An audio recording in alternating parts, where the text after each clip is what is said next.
So looking at the 4 holes here, something that I've maybe thought that I'm training with, and I may be doing it right or wrong, I'm not exactly sure. You know, we're here to talk about this today, but as maybe I try to get a little bit further from the hole and practicing, maybe I use 1, 2, 3, or the 4th hole as I get a further distance. Is that something I should be doing, or what would you recommend? Yeah, definitely. So as the putt length increases, we're going to look to increase the length of the backstroke as well, relative to the relative to the timing of the stroke.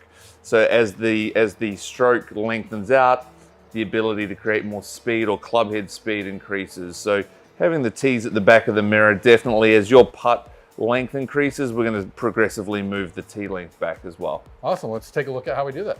All right, so let's talk about stroke length. So what we've done with the ProPath mirror is we've positioned a tee approximately 10 inches behind where you're putting from, which is about the same length of a standardized grip, okay?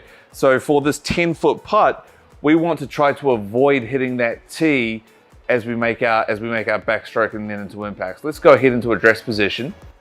Now I noticed again, just like we did before, you know, flipping that tee upside down is a super simple way to do this from at home. Piece of cake, right? Versus, you know, putting it down into the ground if you're outside on the putting green. Absolutely.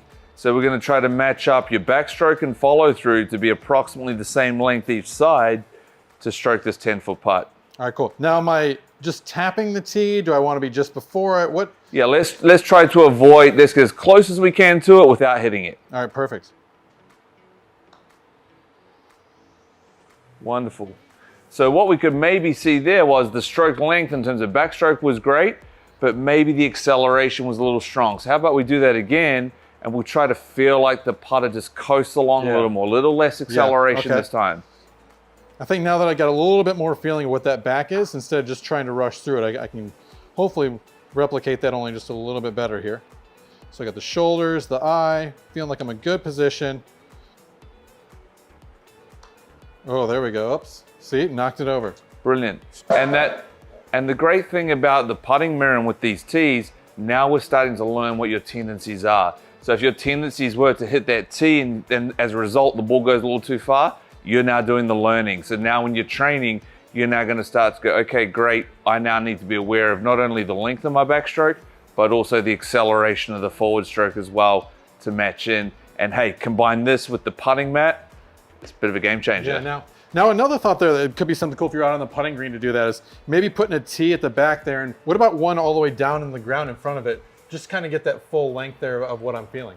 100% you could do that. And obviously the great thing with the ProPath putting mirror is it comes with the gates as well, right? Yeah. So if you're out on the putting green, you can put the gates in and actually use those as a little bit of your feedback loop as well. But yeah, if you were indoors, you could comfortably put tees there also.